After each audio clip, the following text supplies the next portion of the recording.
It's Jan here and Clifton from FF Group. And we have also two nice guests here, Karl Rubottom from Milestone Systems and Andrea Sorri. We hope also Mark van the Berk from Sorama will join us soon. The topic is smart city innovations with AI. There is a large amount of data generated by video surveillance cameras and many other sensors, call them IoT, call them whatever. But there is also today a variety of different data types, such as audio data, environmental data, and a huge pile of generated data by AI applications. And with that, we have to start to consider the correlations, because like it's really needed. It's a lot of data there, and it's nice you have different sensors, but how to work with them together. Once you start to analyze data from various sources, you are automatically looking for next level information. And this is what we sometimes call data fusion. The AI applications in the city, of course, it's not only about video. However, like our companies here mostly are from video surveillance segment. There are also acoustic monitoring devices, LiDARs, radars, and many others. And the question is now how to get all this information to the single pane of glass, to see the data in one interface, and how to start to benefit from the variety of this collected data. We in FF Group are looking at this, of course, from the traffic monitoring aspect. So that's why we have already integrated access radars. We have integrated Sorama acoustic monitoring devices, and we are trying to present this data already fused together in our platform Data Factory, which is Milestone plugin. So that's what connects all of us sitting here today. That's why we have Andrea Sorri from Axis Communications, who is for many years an ambassador of smart city topics worldwide. And if someone knows something about new AI technology for cities, definitely it will be Andrea. We have also Mark van den Berg from Sorama, pioneer company of acoustic monitoring, not only for cities, but of course here standing as a representative of a loud vehicle detection solution.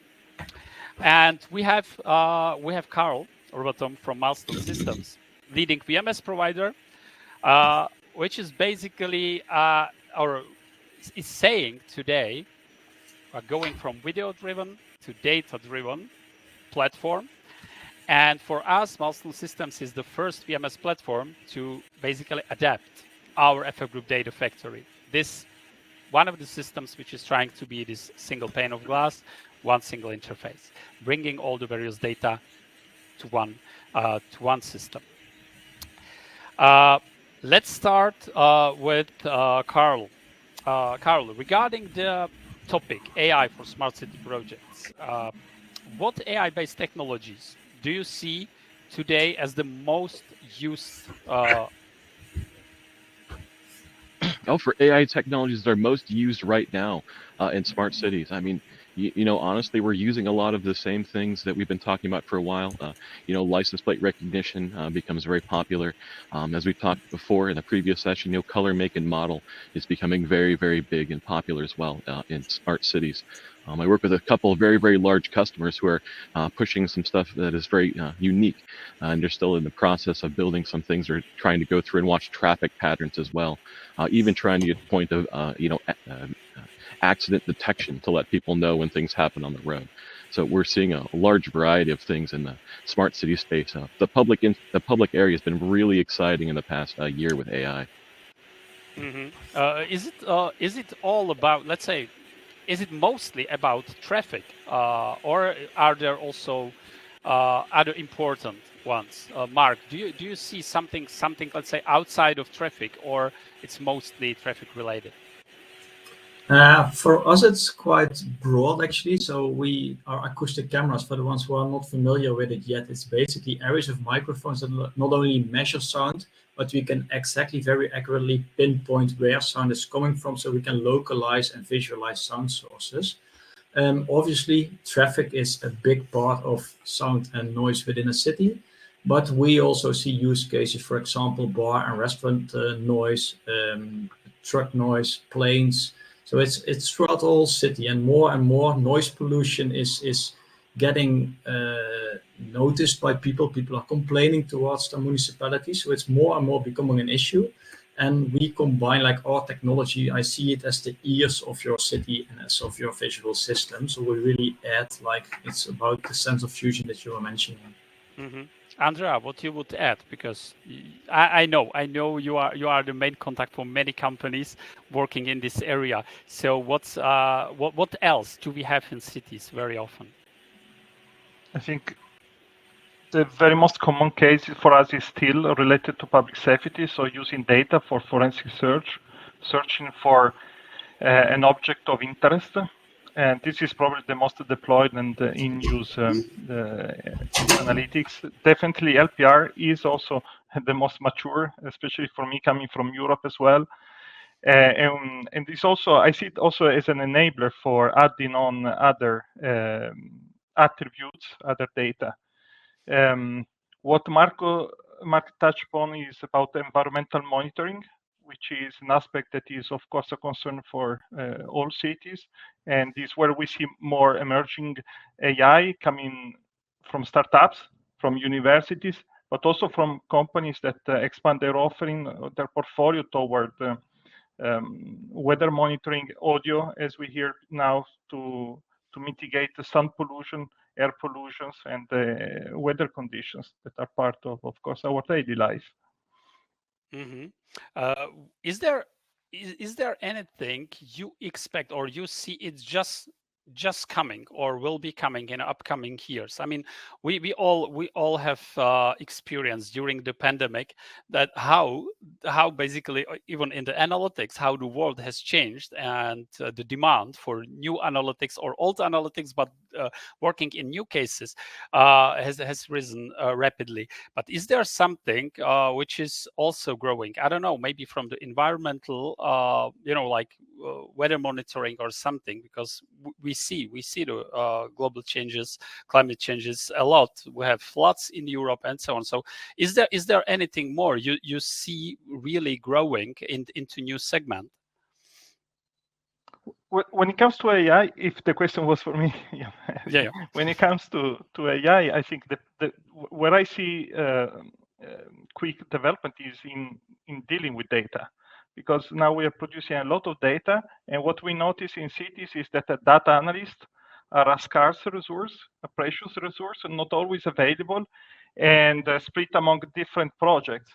So I think what I see is that using AI to not only gather but collect and make data understandable and meaningful for audience with different level of knowledge, different level of capabilities in analyzing data. This is what I see with text to search, automatization in dashboards, and what if applications. Here is where I see more evolution rapidly happening this period, to be honest. Mm-hmm. Mm-hmm. So not only on the sensor side, but also on the, let's say, backend side or the data processing side. Okay, that's interesting insight. Okay, what are the challenges today connected to AI-based analytics or devices?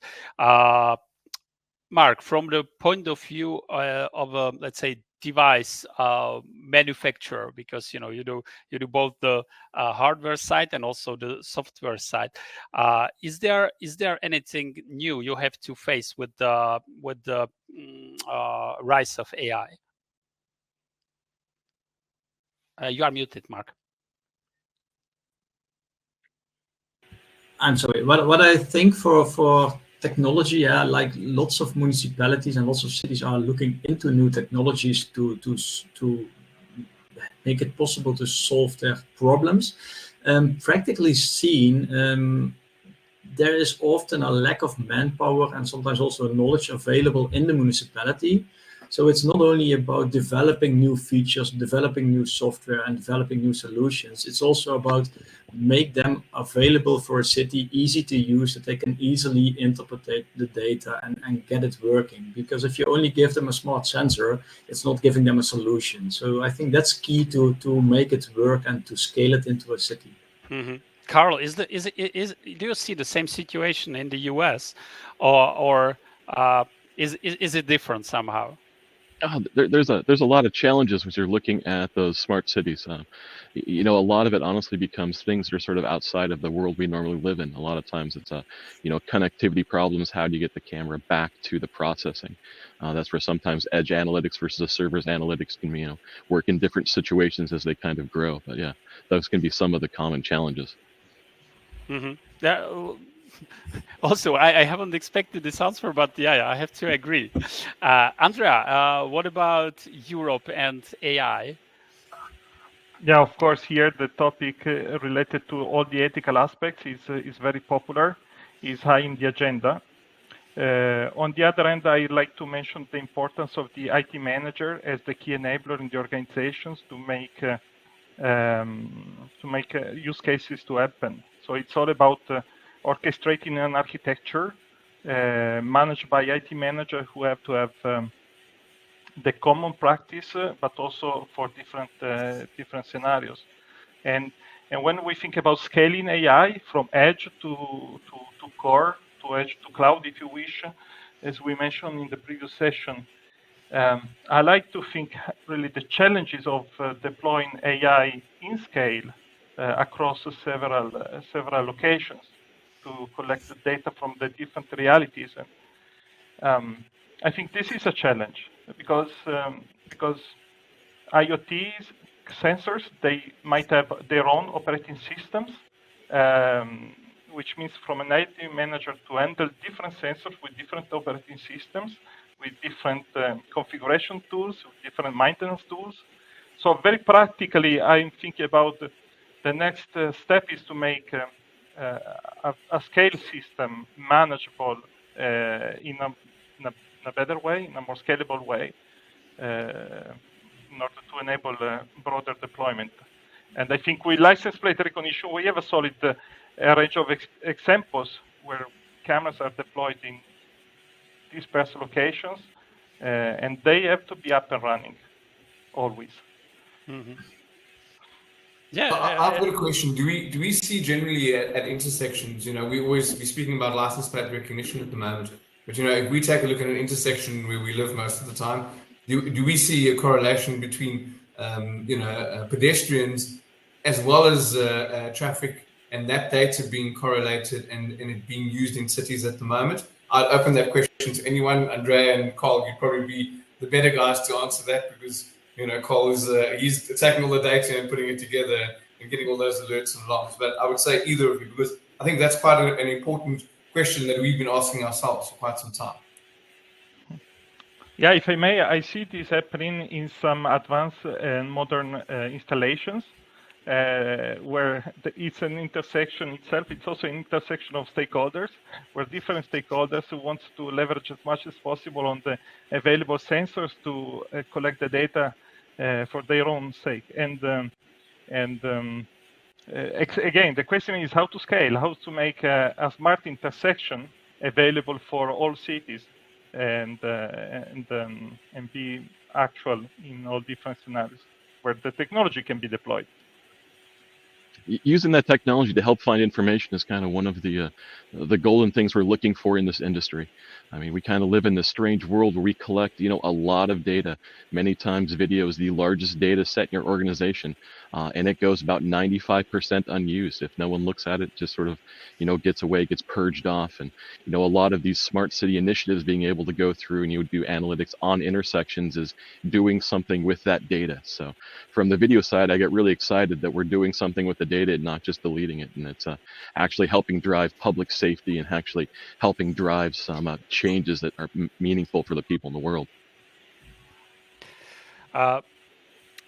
One of the like we have mentioned several times, and we are still going around, that like the biggest challenges for cities are to solve traffic-related issues.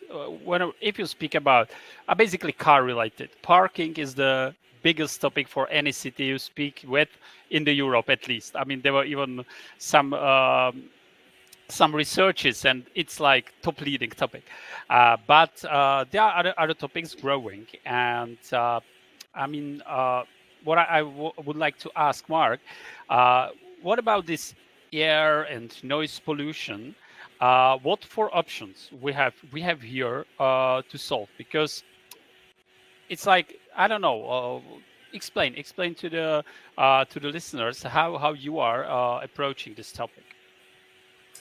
Yeah, it's obviously like air pollution is something big and important, but it's getting quite some attention for several years already.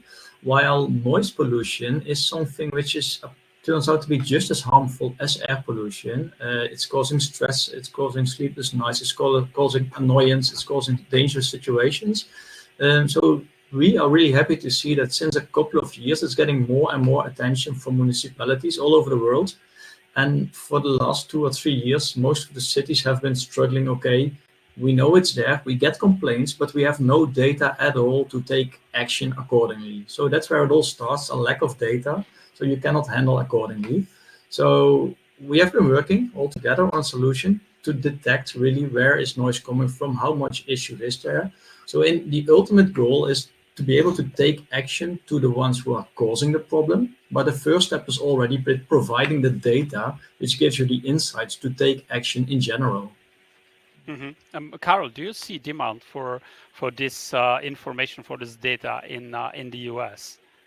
Yeah, absolutely. We're seeing demands for pretty much all data types. I mean, everything from, air quality to the noise levels. I mean, even trying to get data of how many pedestrians we have in an intersection at a certain time of day. So those data is really starting to drive a lot of large customers I talk to. It's becoming something that's very, very much in the forefront, and trying to do something with that data and visualize it is becoming a never-ending challenge that we're all chasing. Thanks.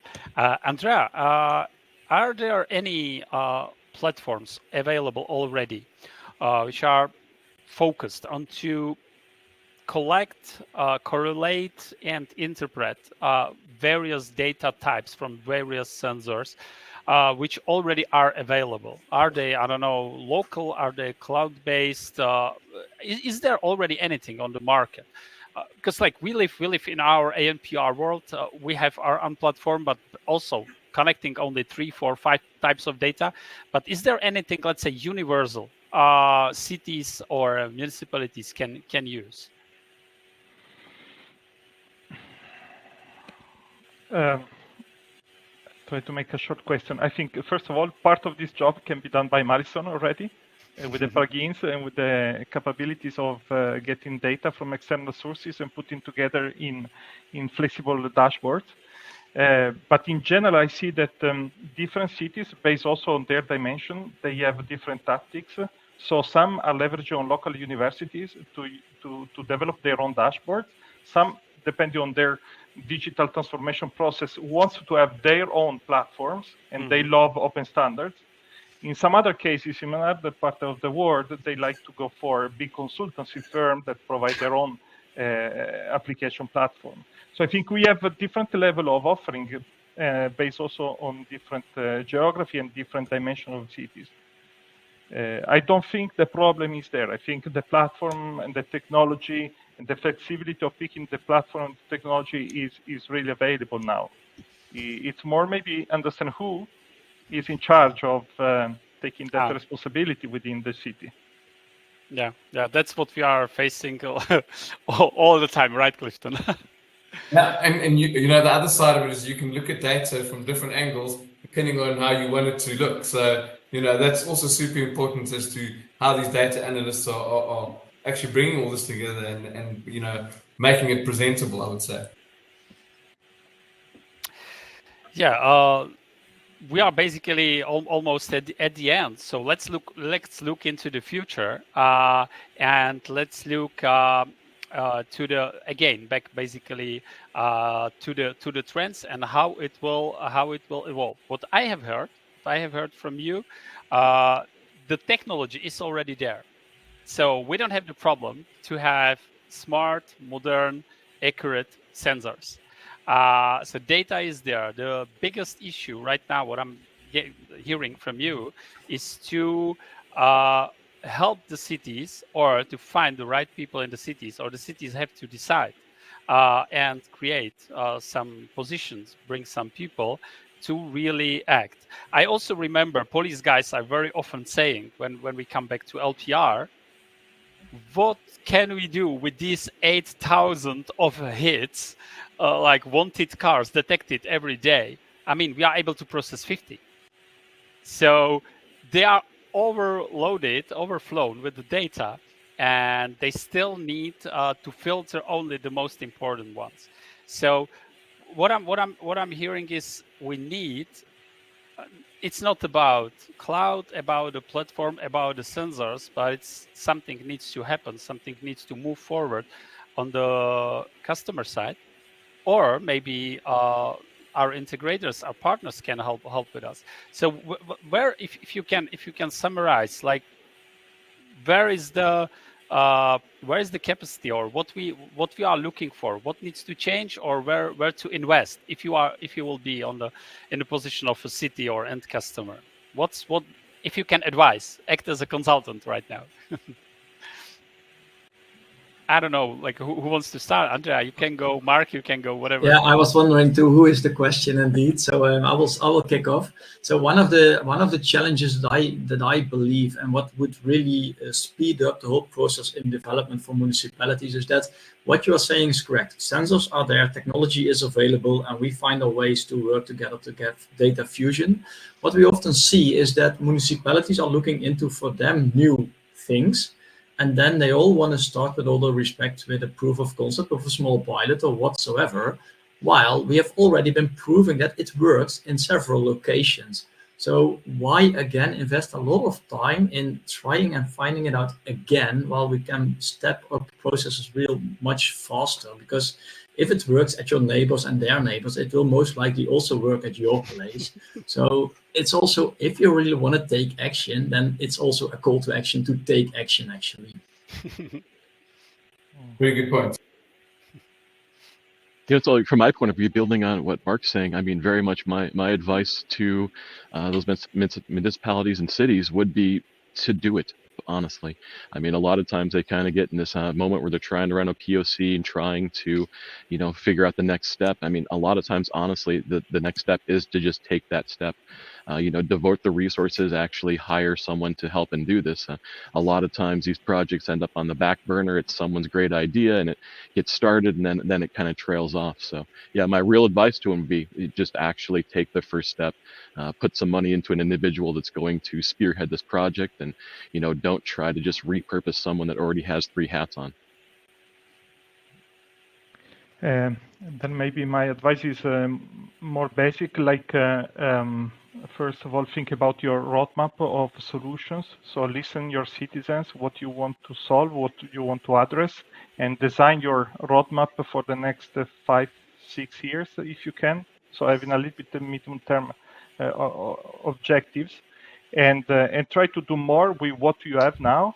Assess what you have in place, what sensors you have, what cameras, what software you have. Try to maximize what you have there, and think about what technology to deploy that will match your roadmap in perspective. Also, because from an economical point of view, we know that deploying IoT sensors in outdoor, the big part of the cost is actually installation and the maintenance. So let's think about how to optimize the installation, maximize what you have, optimize installation for future sensors, so that they can hopefully satisfy use cases that you want to tackle first now, but also expand maybe with 1-2 add-on services over the years. For instance, tackling sound pollution or air quality, or optimization of the crossing by taking care more about pedestrians instead of vehicles only. Yeah. Thanks, guys, for joining us today. And thanks for basically consulting our cities and educating the market, because I mean this is what's happening in this sector very much.